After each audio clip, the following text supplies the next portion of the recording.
Vamos a estudiar en los versículos 15 al 19 del capítulo 11 del libro del Apocalipsis.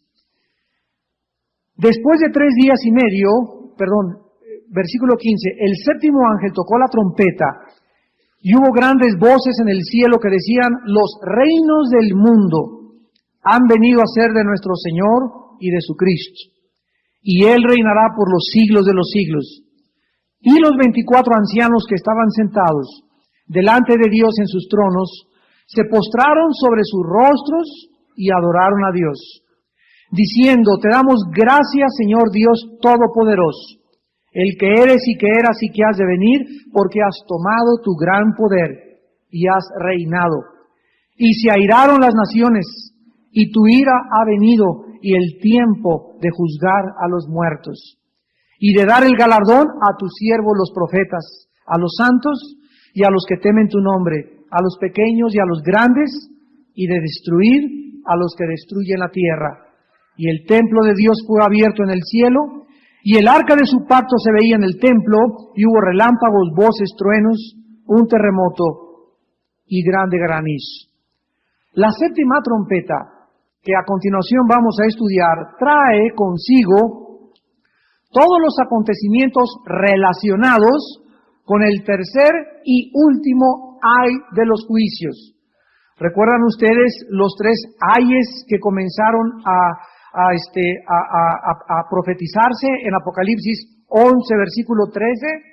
Decía en la cuarta trompeta, Apocalipsis 8:13, y miré y oí un ángel volar por el medio del cielo diciendo a gran voz: ay, ay, ay de los que moran en la tierra, a causa de los otros toques de trompeta que están para sonar los 3 ángeles. Aquí se están anunciando la quinta, la sexta y la séptima trompeta.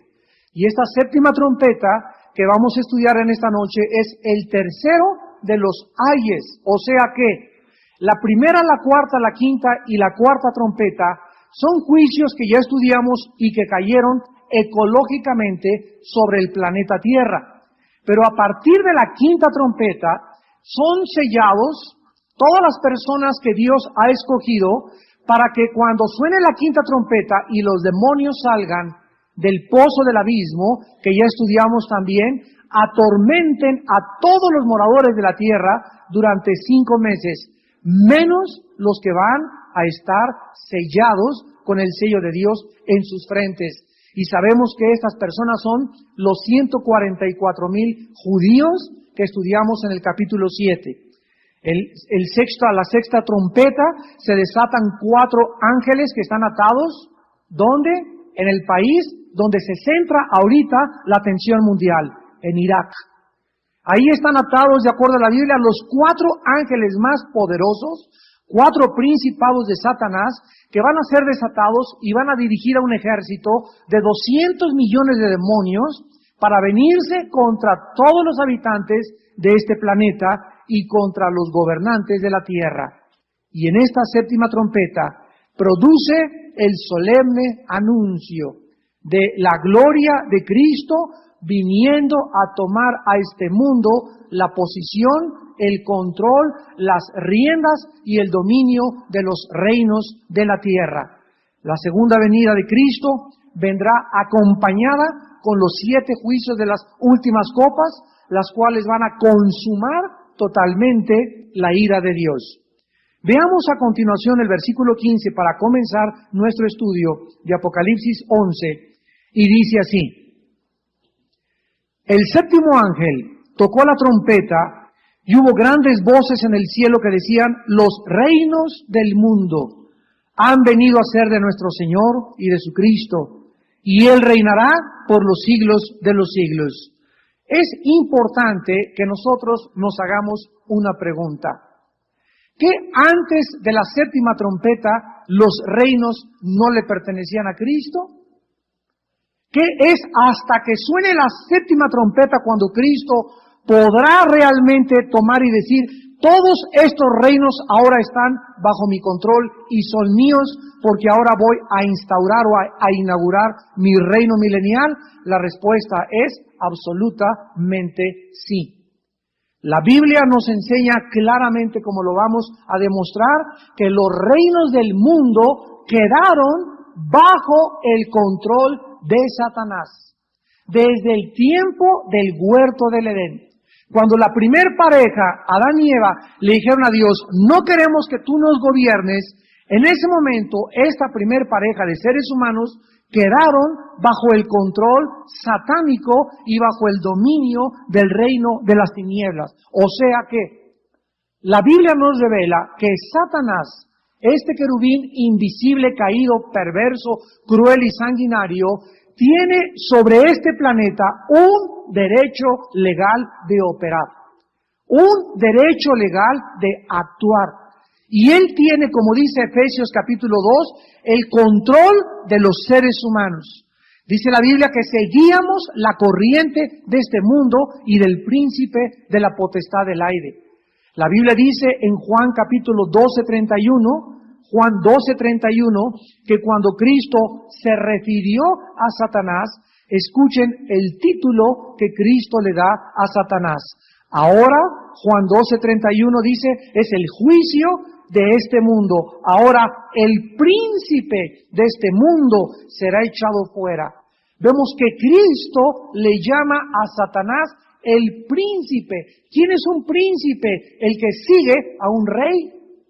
Entonces vemos que Satanás cayó como rey, tal vez en el mundo preadámico, el mundo que existió antes de este mundo, y hemos estudiado esta serie del mundo preadámico, de qué forma los demonios habitaron este mundo antes que nosotros, y Satanás era su rey, fueron juzgados con una gran inundación, Génesis versículo 2, la tierra es restaurada totalmente, y Satanás ya no queda como el rey, sino como el príncipe de este mundo. ¿Y quiénes son sus subalternos? Los principados y los demonios, los ángeles caídos y los demonios. Entonces la Biblia nos muestra claramente que Satanás tiene el control y los reinos de este mundo. Veamos en Mateo capítulo 4 de qué forma esta verdad es desarrollada, afirmada por el mismo Hijo de Dios. Satanás lleva a Cristo, Mateo 4, versículos 8 y 9, a un monte muy alto. Y le muestra todos, ¿qué cosa? Los reinos del mundo. Es la misma frase que encontramos en este momento en Apocalipsis 11, versículo 15. El Señor Jesucristo viene a tomar los reinos del mundo. Y aquí dice, el diablo le mostró todos los reinos del mundo. Y la gloria de ellos, y escuchen lo que Satanás le dice a Jesucristo. Todo esto te daré si postrado me adorares. Cristo no lo refuta, Cristo no lo niega, Cristo solamente se concreta a decirle, tú no tienes absolutamente parte ni derecho en nada, Satanás, porque está escrito, a tu Dios adorarás y a Él solo servirás. O sea que Satanás le muestra a Cristo los gobernantes, la gloria, todo lo que hay, la vanagloria de la vida, el dinero, la fama, y le dice, todo esto te lo doy, solamente híncate y adórame. Cristo sabía perfectamente bien que no era el tiempo en su primer venida de aceptar todas estas cosas, y la gente también se equivocó en los tiempos de Cristo cuando entró en Jerusalén. Hosana, le comenzaron a gritar, el que viene en el nombre del Hijo de David, y la gente lo quería hacer rey. Y Cristo se dio cuenta que el mensaje que él había predicado por 3 años, la mayor parte de la gente no lo había entendido. Y ellos creían que el Mesías, como las profecías hebreas anunciaban, vendría el Mesías, creían que los vendría a librar del yugo del Imperio Romano. Entonces, cuando Cristo entra a Jerusalén y se monta en un borrico, y entra en un borrico, y le comienzan a gritar, Hosana el que viene en el nombre de David, se baja del borrico Jesucristo y ve a Jerusalén y comienza a llorar. Y entonces salen de la boca de Jesucristo estas palabras. Jerusalén, Jerusalén, que matas a los profetas. ¿Cuántas veces quise juntar como la gallina junta a sus polluelos y tú no quisiste? Y Jesucristo hace una profecía. Desde este momento tu casa te queda desierta. O sea, desde ese momento, cuando el pueblo judío le rechazó como el Mesías espiritual, porque querían un rey físico, Cristo les profetiza que Jerusalén quedaría desierto. Y desde ese entonces hasta nuestros días, son muy pocos los judíos que se están convirtiendo y aceptando a Cristo como el Mesías. Entonces vemos que Satanás es el que tiene el control de estos reinos. En 1 de Juan 5:19, el apóstol dice, el mundo entero está bajo el maligno. El Apocalipsis capítulo 12, versículo 9, la Biblia dice, y fue lanzado fuera el gran dragón, la serpiente antigua, que se llama Diablo y Satanás, el cual engaña al mundo entero. Fue arrojado a la tierra y sus ángeles fueron arrojados con él. La Biblia, pues, enseña, nos revela y nos muestra que Satanás actualmente, ahorita, en el siglo XXI, tiene el control de los gobiernos, tiene el control de las personas, tiene el control de las diversiones, tiene el control de Hollywood, tiene el control de los artistas, tiene el control de las pinturas, de las artes, tiene el control absoluto de todo a nuestro alrededor. Satanás no tiene el control. El único control que no tiene Satanás es sobre el pueblo de Dios. Porque mayor es el que está entre nosotros que el que está en el mundo. Pero cuando un cristiano se sale del reino de luz y de la santidad y comienza a permitir el pecado en su vida, el cristiano regresa, como dice Efesios 2, del 2 al 4, regresa a ser energetizado, controlado y dirigido otra vez por Satanás. Inclusive, ¿verdad?, sus demonios pueden entrar a oprimir, a invadir la mente de un cristiano, a torcer tus pensamientos, a causarte enfermedades físicas, a meterse a tus pulmones o a tu estómago. Lo creas o no lo creas, te rías o no te rías, la Biblia nos revela y es mucho más profunda que cualquier libro científico o médico o de medicina que exista. Lo que los psicólogos no entienden como paranoia, esquizofrenia, psicosis, manías depresivas, etcétera, etcétera, y que consideran que son problemas mentales, el 90% de ellos, la Biblia nos habla, son obras de espíritus malignos operando en los seres humanos. Vemos pues que aun cuando Dios dispersó a la humanidad en la Torre de Babel y se formaron diferentes naciones, Satanás las gobierna a todas las naciones y se le llama en la Biblia un solo reino. El reino de Satanás. Todas las diversas naciones, política, social, cultural, lingüística y religiosamente, son en realidad un solo reinado y su rey es Satanás. Así lo revela la Biblia. Ahora regresamos a Apocalipsis 11. Y vemos pues que es hasta la séptima trompeta cuando Cristo hace a un lado a Satanás. Y dice la Biblia, los reinos del mundo han venido a ser de nuestro Señor y de su Cristo. Antes de pasar más adelante, aclaremos algo. ¿Qué fue entonces en realidad lo que sucedió en la cruz del Calvario?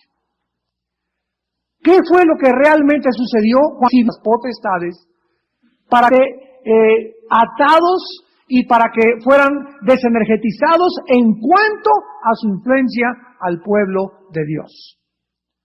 ¿Qué es lo que significa en Hebreos 2, 14 y 15 cuando dice que por cuanto los hijos participaron de carne y de sangre, Él participó también de lo mismo para destruir por medio de la muerte al que tenía el imperio de la muerte, esto es al diablo, y librar a todos los que estaban sujetos a servidumbre por el temor al diablo, para que fueran hechos libres en el nombre de Jesús. Muy bien, Cristo en la cruz del Calvario le exhibió a Satanás y le quitó su poder sobre su pueblo, sobre nosotros los cristianos. La Biblia profetizaba en Génesis 3:15 que la semilla de la mujer heriría en la cabeza a Satanás. Y tú sabes que cuando a una serpiente le pegas en el cuerpo o le pegas en la cola, no le haces nada, porque sigue la serpiente viviendo o caminando. la única parte vulnerable de una serpiente es la cabeza. Entonces Cristo en la cruz del Calvario no le asestó a Satanás el golpe en la cabeza, por lo cual él sigue viviendo y coleando, está vivito y coleando. ¿Cómo lo sabemos? Porque la Biblia nos dice en Efesios 6 que nos pongamos una armadura a los cristianos. Ya siendo lavados por la sangre de Cristo, ya siendo redimidos por la sangre del Cordero, se nos manda ponernos una armadura. ¿Con qué propósito? Para resistir los dardos de fuego de Satanás. Vemos que cuando el Espíritu Santo cayó en Pentecostés, una pareja llamada Ananías y Zafira robaron a Dios de sus diezmos, e inmediatamente Pedro le dice a Ananías, ¿por qué llenó Satanás tu corazón? ¿Qué es el corazón en la Biblia? Es el centro de las emociones, de los sentimientos, emociones, sentimientos de la voluntad y del intelecto. Satanás, los demonios pueden llenar en un cristiano. Ananías era cristiano. Ananías y Zafira eran cristianos. Si no hubieran sido cristianos, Dios no disciplina a los que no son cristianos. Ni hubieran sido usados como un ejemplo para el pueblo de Dios. Y uno no cristiano no le roba a Dios. Uno no cristiano vive robándole a Dios. Pero Dios disciplina a sus hijos y disciplinó a Ananías y Zafira. Y vemos que es el primer caso de invasión demoníaca sobre cristianos en el Nuevo Testamento. A mí me ha preguntado, ¿dónde está en la Biblia que los demonios se meten en los cristianos? Pues léela otra vez. Estúdiala más profundamente. Y tenemos muchos ejemplos más. La iglesia de Gálatas estaba invadida de demonios. En Gálatas 5:1 les dice Pablo, ¿quién los fascinó para oír otra doctrina? Esa palabra fascinar del griego es hechizar. Los demonios siguen ejerciendo, las iglesias siguen recibiendo hechizos, siguen influencias de demonios. Dice 1 Timoteo 4:1, en los últimos tiempos muchos apostatarán de la fe, escuchando a doctrinas de demonios. Dice en 1 Corintios capítulo 11, si recibís otro espíritu que no sea el de Cristo, u otro Jesús que no sea el de Jesús, sois anatemas. Había la posibilidad en la iglesia de Corinto que los cristianos recibieran otro espíritu que no fuera el de Dios. Entonces vemos, hay tantos ejemplos que la Biblia nos muestra del peligro de un cristiano que no tiene puesta la armadura. Si Satanás ya no nos hiciera nada a los cristianos, ¿por qué se nos manda ponernos una armadura? ¿Por qué se nos manda en 1 Pedro 5:8, como dice, velad porque el diablo anda como león rugiente buscando a quién? ¿Qué dice? ¿Hacerle rasguñitos? ¿A quién hacerle? Miau, miau. Anda buscando a quién devorar. ¿Y qué es devorar? Significa que nos puede inutilizar, nos puede obstaculizar. Devorar es que te tenga totalmente bajo tu control, te puede dominar totalmente.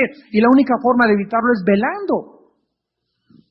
Entonces, todo este control que hay ahorita sigue estando en peligro porque Cristo en la cruz del Calvario le quitó el poder sobre el pueblo de Dios y nosotros somos los únicos seres en el mundo, los cristianos, que tenemos, porque se nos han caído las vendas y vemos que lo que parece que fue un santito, lo que parece que fue un milagrito, lo que le parece que esa sangre que le llora a la estatua, que los ovnis y que apariciones, sabemos que todas esas cosas son obra de Satanás. Que son reales y que hay un poder operando detrás del mundo invisible que el mundo le llama ovnis, le llama fantasmas, le llama apariciones, le llama Juan Diego, le llama La Llorona, etcétera, etcétera, y la Biblia le llama demonios. Entonces nosotros no estamos en tinieblas, nosotros estamos conscientes de esto y es hasta la séptima trompeta cuando Cristo le arrebata totalmente las llaves y el control de este mundo a Satanás. Ahora, dice aquí en el versículo que estamos leyendo, que los reinos del mundo, ¿verdad?, son absolutamente todos los que están bajo el control. Y dice, han venido a ser de nuestro Señor y de su Cristo, el establecimiento del reino de Dios sobre este planeta es un hecho tal como se profetizó por los profetas hebreos en el Antiguo Testamento. ¿Cuál es la esperanza de los cristianos? ¿Cuál es el objetivo de los cristianos de ser buenos, de ser santos, de portarse bien? de conocer a Dios, de saber profundamente en nuestra alma que viene pronto un mundo donde no va a haber corrupción, no va a haber latrocinios, no va a haber secuestros, ni homosexualismo, ni asaltos, ni muerte, ni sufrimiento, ni cánceres, ni enfermedades, ni nada. Y si no tuviéramos esta esperanza, pues vivamos entonces para esta vida nada más.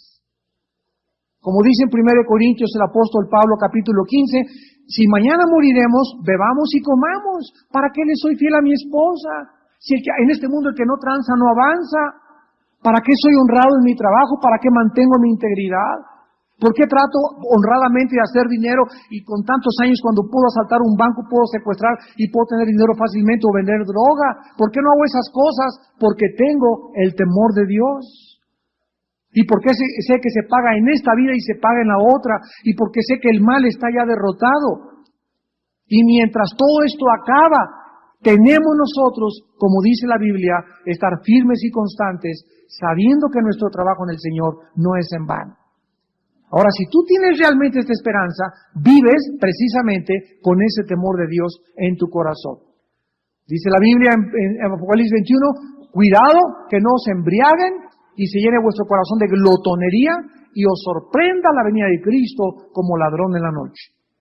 Porque entonces Dios tomará a ese siervo y le llama hipócrita e infiel. Y ahí lo echará en las tinieblas y allí será el lloro y el crujir de dientes. O sea, cuando venga Cristo, que en cualquier momento puede caer, ¿verdad? Inmediatamente los que estén y que se decían cristianos, que venían aquí el martes, venían a su iglesia, etcétera, etcétera, y son sorprendidos por la venida de Cristo, lo lamentarán. Dice en 1 Juan que serán avergonzados. Y dice en 1 Juan 3:3 que el que tiene esta esperanza se purifica a sí mismo. La única forma de demostrar realmente, amados, que somos hijos de Dios es purificándonos. Vayamos al libro de Daniel, capítulo 2, en el Antiguo Testamento, y veamos que en la visión, o el sueño que tuvo el rey Nabucodonosor, y que el profeta Daniel le interpreta, ya vimos que tenía la cabeza de oro, los pechos y los brazos de plata, el vientre de bronce, las piernas de hierro, y las pies de la estatua era una mezcla de hierro con barro. Y estos 10 dedos de la estatua simbolizan la última forma de gobierno mundial, como ya también lo hemos estudiado. Y miren lo que dice en Daniel 2, versículo 35. Entonces fueron desmenuzados también el hierro, el barro cocido, el bronce, la plata y el oro, y fueron como tamo de las eras del verano.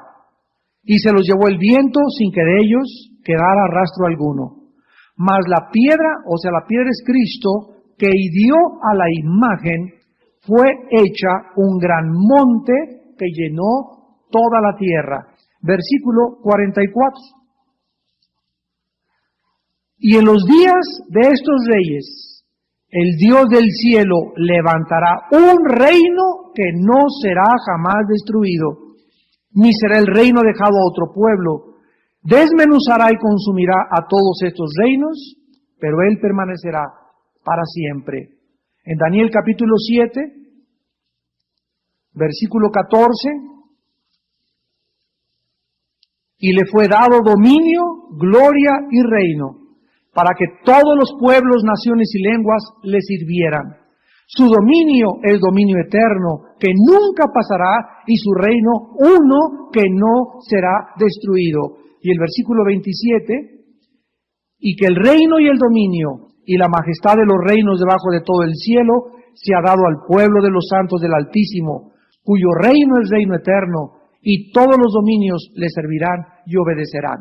En este último versículo de Daniel 7:27, quiero que observen la palabra reino en singular y la palabra reinos en plural. ¿Ya lo observaron? Y que el reino singular, el reino es el que está hasta arriba, singular. El reino es el del Padre y el Hijo, es el reino de Dios. Y que el reino, el dominio y la majestad de los reinos debajo de todo el cielo, o sea, en el futuro habrá un reino y muchos reinos abajo. Y la Biblia nos enseña ¿Qué somos los seres humanos? Los redimidos de Jehová, no los ángeles, no los serafines, no los querubines, vamos a ser nosotros los que tengamos el gobierno y el dominio de los reinos del universo de Dios. Y las posiciones que cada uno de nosotros vamos a tener en la otra vida estarán directamente relacionadas con la fidelidad que mostraste mientras estabas en este cuerpo. Veamos esta verdad en la segunda carta a los Corintios, capítulo 5, versículo 10. Dice el apóstol Pablo en 2 Corintios 5, versículo 10, porque es necesario que todos nosotros comparezcamos ante el tribunal de Cristo, para que cada uno reciba lo que haya hecho mientras estaba en el cuerpo, sea bueno o sea malo. En la otra vida, todos vamos a recibir lo que hicimos mientras estábamos dentro de este envase, dentro de esta casa, dentro de esta botella que la Biblia le llama el cuerpo físico. Y todo lo que hiciste mientras estabas en tu cuerpo, sea bueno o sea malo, algún día será recompensado por Dios. Cristo les enseñó en Mateo 6:10 a los discípulos a que oraran y dijeran, venga tu reino. Así acaba el Padre Nuestro, venga tu reino. Y esta petición tendrá su cumplimiento en la séptima trompeta. El reino del Mesías no terminará cuando su aspecto terrenal termine, o sea, acabamos en los 1000 años, el reino del Mesías no va a acabar, sino que continuará, como lo acabamos de leer, eternamente. Regresamos a Apocalipsis 11 y dice el versículo 16 al 18. Que en cuanto se anuncia la venida de Cristo a tomar control de los reinos de este planeta, los 24 ancianos, ya hemos estudiado que es el consejo de la sabiduría de Dios alrededor de su trono, el consejo de Dios, el Sanedrín de Dios en el cielo, que controla a los ángeles y los asuntos espirituales del universo. Estos seres que estaban sentados cayeron sobre sus rostros y adoraron a Dios y le dijeron, te damos gracias, Señor Dios Todopoderoso, el que eres y que eras y que has de venir, porque has tomado tu gran poder y has reinado. Y se airaron las naciones y tu ira ha venido, y el tiempo de juzgar a los muertos y de dar el galardón a tus siervos los profetas, a los santos y a los que temen tu nombre, a los pequeños y a los grandes, y de destruir a los que destruyen la tierra. Estos seres celestiales comienzan diciéndole, te damos gracias. Esta expresión tiene que ver básicamente con la inauguración del reino y la victoria final de Dios sobre sus enemigos. O sea, Señor, gracias porque por fin la maldad llegó a su fin. Si nosotros creemos que Dios no tiene el poder para acabar con el diablo y con la maldad, como muchos dicen, oiga, si Dios es todopoderoso, ¿por qué no acaba con el diablo de una vez?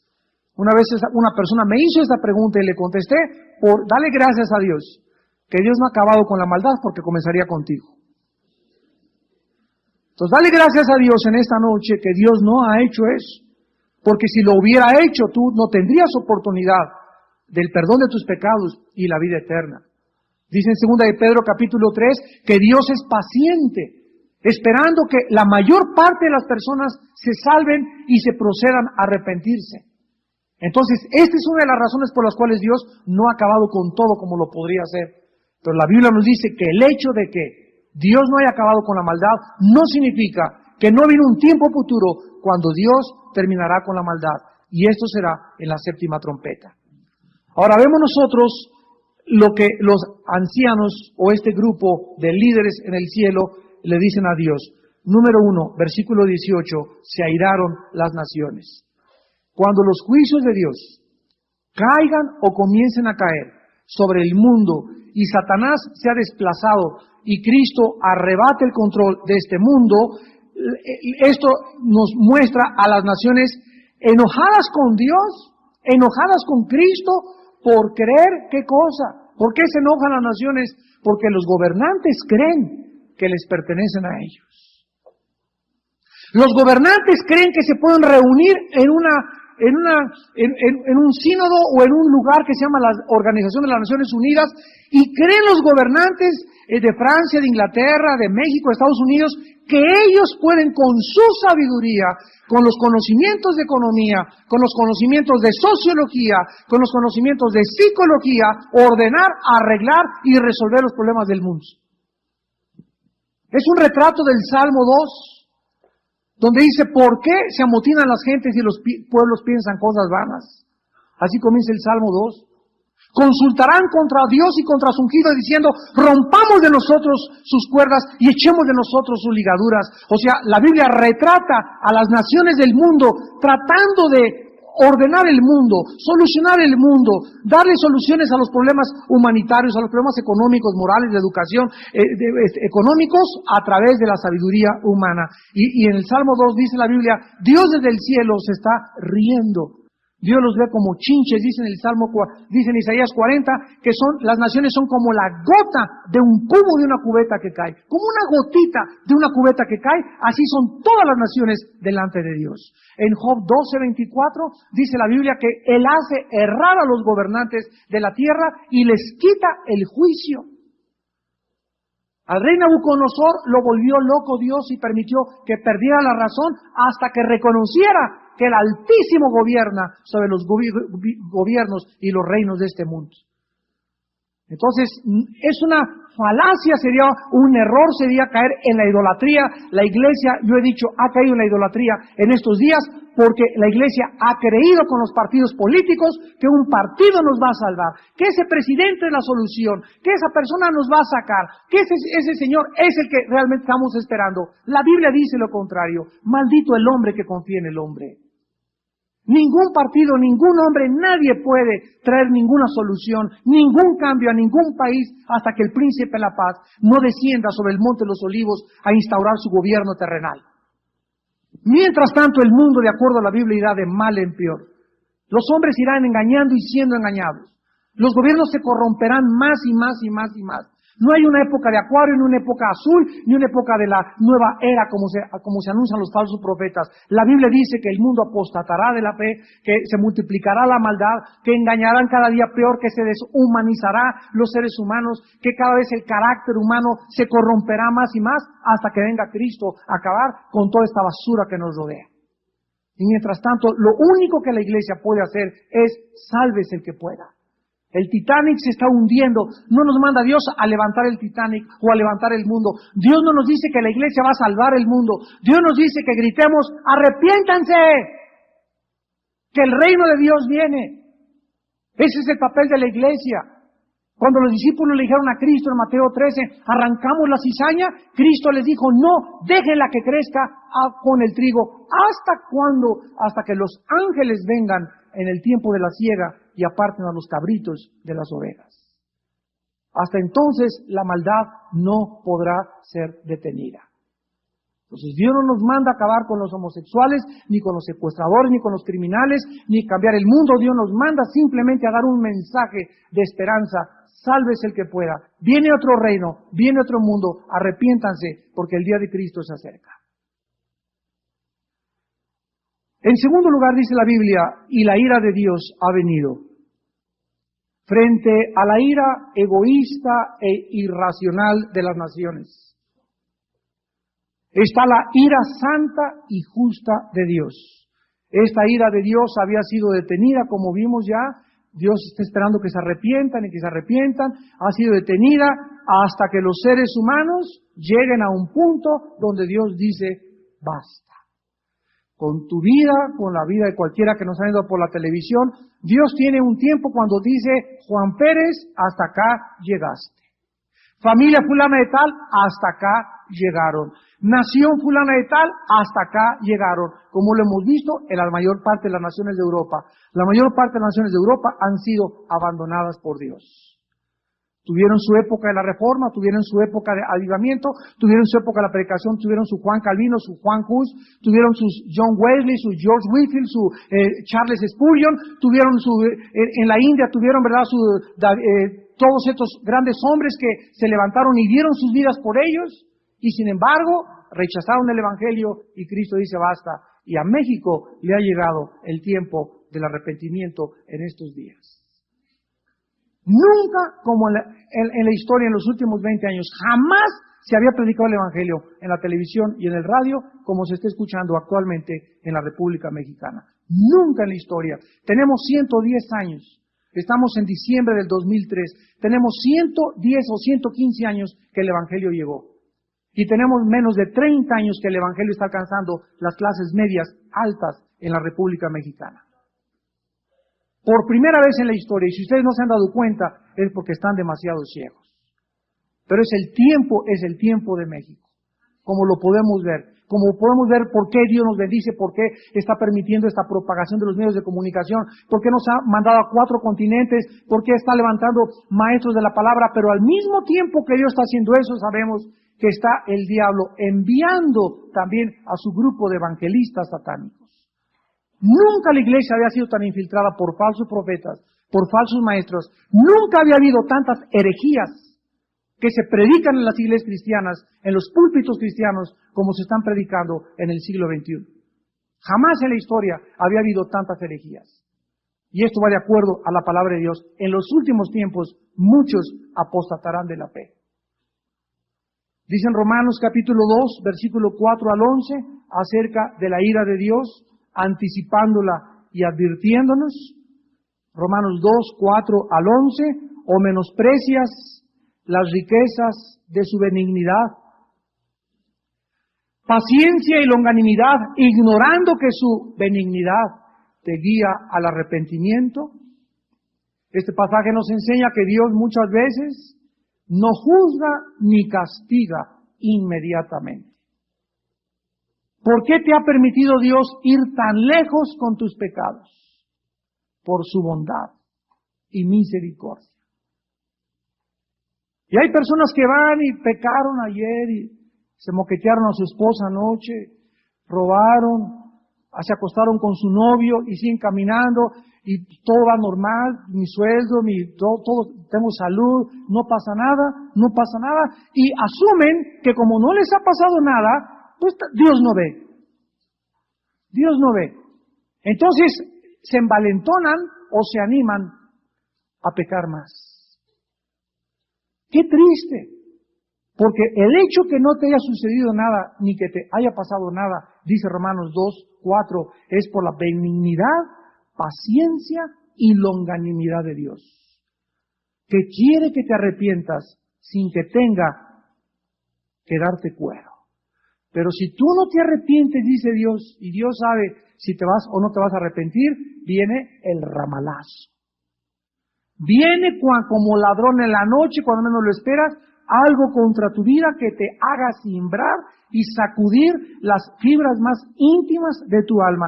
Y si ni tampoco así entiendes, Dios entonces se sacude las manos y el juicio más grande es cuando Dios abandona a una persona y le dice, nunca voy a volverme a meter en tu vida. Haz, Juanito, Lupita, lo que te dé la gana. Y esto lo encontramos en Romanos 1, 3 veces dice, Dios los entrega a la inmoralidad. ¿Quieres seguir siendo homosexual? Ya te hablé, te di la chance, te pude mandar a un lugar de rehabilitación y no quisiste, te entrego, me quito de tu vida. ¿Quieres seguir siendo lesbiana y teniendo relación con mujeres? Ya te lo advertí que es pecado y que si te mueres te vas al infierno, te dejo. ¿Quieres insistir? Te dejo, haz lo que quieras. Nunca me vuelvo a meter a tu vida. Y vemos cómo esa gente se desboca y salen a las calles y ya llegan a creer que son así. Se llama mentes retrasadas. En la Biblia, en Romanos 1, se le llama la retribución de vida a su extravío, mentes reprobadas. Mentes reprobadas. En el griego significa mentes ya que no disciernen entre el bien y entre el mal. Así, hay seres humanos que ya caminan en la vida y creen que son mujeres y son hombres, vete en el espejo. A ver si eres mujer o eres hombre. Vete en el espejo a ver si eres hombre o eres mujer. Pero ya hay una pérdida tan grande en la identidad, es un daño tan grande en la mente que ya están totalmente convencidos, engañados por la vendota que les puso Satanás y ya no hay absolutamente ninguna esperanza para ellos porque rechazaron la única luz y la única sangre que les podía perdonar y lavar y transformar en personas normales para que sirvieran al Dios viviente. Y dice el versículo 5 de Romanos 2, pero por tu dureza y por tu corazón no arrepentido. Atesoras para ti mismo ira para el día de la ira. ¿Cuál es el día de la ira? Ya lo vimos, comienza entre el sexto y el séptimo sello. Y de la revelación del justo juicio de Dios, el cual pagará a cada uno conforme a sus obras. Vida eterna a los que perseverando en bien hacer buscan gloria y honra e inmortalidad, pero ira y enojo a los que son contenciosos, o sea, los tercos, obstinados y no obedecen a la verdad, sino que obedecen a la injusticia. Tribulación y angustia sobre todo ser humano que hace lo malo, el judío primeramente y también el griego, pero gloria y honra y paz a todo el que hace lo bueno, al judío primeramente y también al griego, porque no hay acepción de personas delante de Dios. Regresamos a Apocalipsis y vemos en tercer lugar que en esta época, cuando Cristo viene a tomar el control, no solamente encontrará a las naciones enojadas en contra de él, no solamente vendrá con ira, ya aquí no hay gracia ni misericordia. En tercer lugar, es el tiempo de juzgar a los muertos. Cuando venga Cristo en la séptima trompeta, que se inicia el final de la ira de Dios, encontramos que comienza el juicio de los muertos. En Hechos 17, versículos 30 al 31, el apóstol Pablo les anunció a los atenienses y a los filósofos griegos de su época con estas palabras. Hechos 17, 30 y 31. Pero Dios, habiendo pasado por alto los tiempos de esta ignorancia, ahora manda.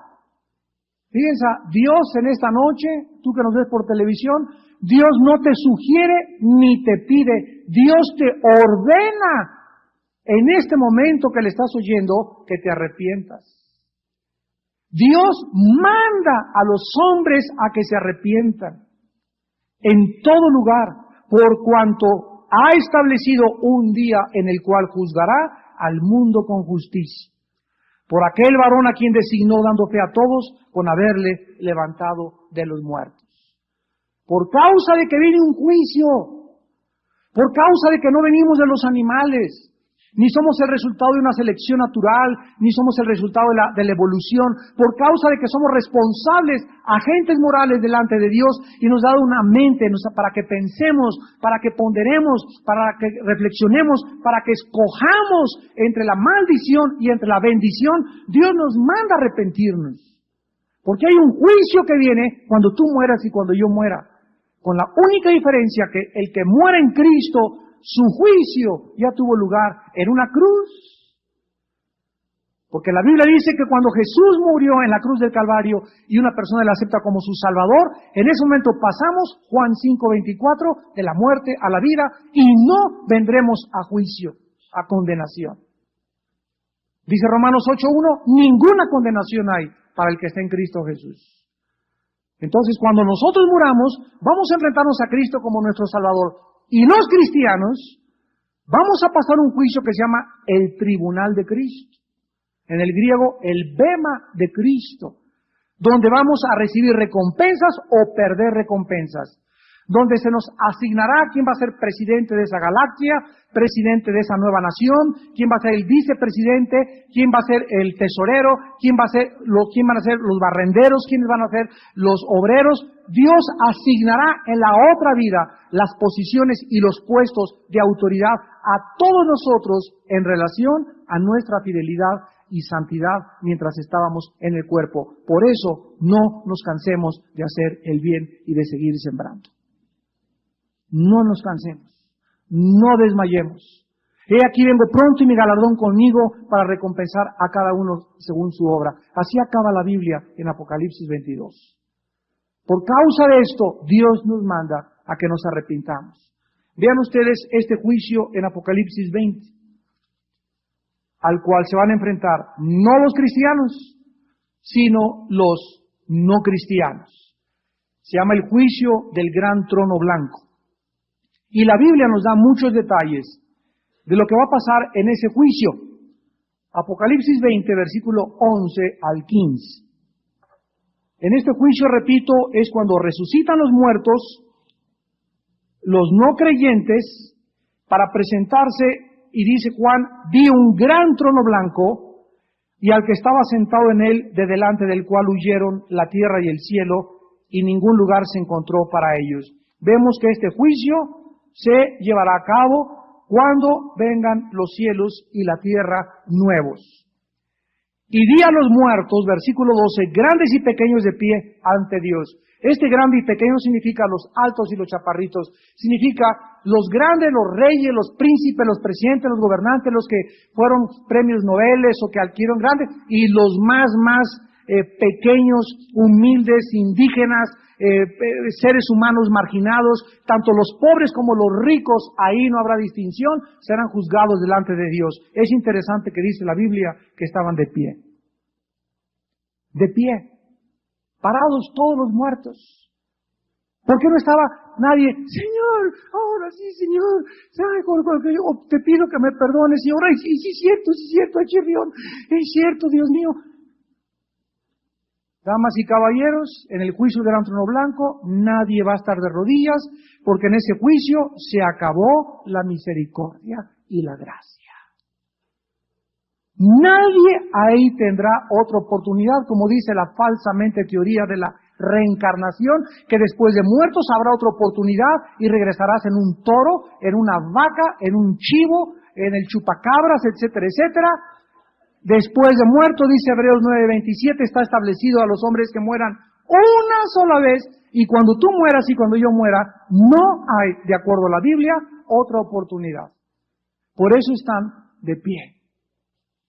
Aquí tienes la oportunidad ahorita de hincar tu rodilla y decirle, Padre, perdóname y te adoro y te sirvo. En aquel día es demasiado tarde. Estarán de pie solo para escuchar al gran Creador y legislador del universo. Y dice la Biblia, los libros fueron abiertos y fue abierto el libro de la vida y fueron juzgados los muertos por las cosas que estaban escritas en los libros según sus obras.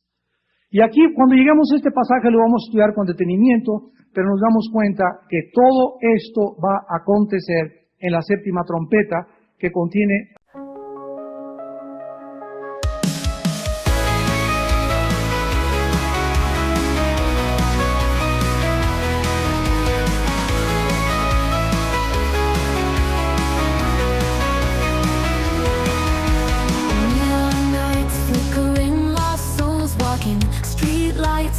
tune of ghost whispers, city dreams buried under cold steel. Heartbeats echo through empty alleyways. Shadows dance in holographic twilight. Silent screams beneath the cracked surface. Electric scars on concrete veins pulsing. Digital ghosts haunting these broken streets. Lights fade, whispers scream lost in static haze. Voices echo longing traces in the air. Spirits rise, neon skies, dreams in disarray. Echoes of the night calling, can't escape despair. Winding roads through virtual despair. Broken hearts left in empty squares. Faceless eyes watching from down corners. Synthetic love disintegrates like morning fog. Shadows dance in holographic twilight. Silent screams beneath the cracks of fading moon. Lonely hearts trapped in mirror reflections. Lifeless eyes staring into neon gloom. Lights fade, whispers scream lost in static haze. Voices echo longing traces in the air. Spirits rise, neon skies, dreams in disarray. Echoes of the night calling, can't escape despair. Winding roads through virtual despair. Broken hearts left in empty squares. Faceless eyes watching from down corners. Synthetic love disintegrates like morning fall. Flicker in the distance, a warmth breaks breaks at night. A single bloom pushing through cracked concrete to fight for something real, touch, a connection untold. A melody breaks the silence, a story to unfold. A ragged voice, a lone guitar, a song in the square, singing of hope of breaking free, a dream to repair. The lonely gather, drawn by the sound. Faces light up, shadows retreat from hallowed ground. Lights flicker, whispers rise above the static fight. Voices join the chorus, the symphony takes flight. Spirits soar, neon sky, dreams ignite the night. Echoes of the night calling, can it still in the light?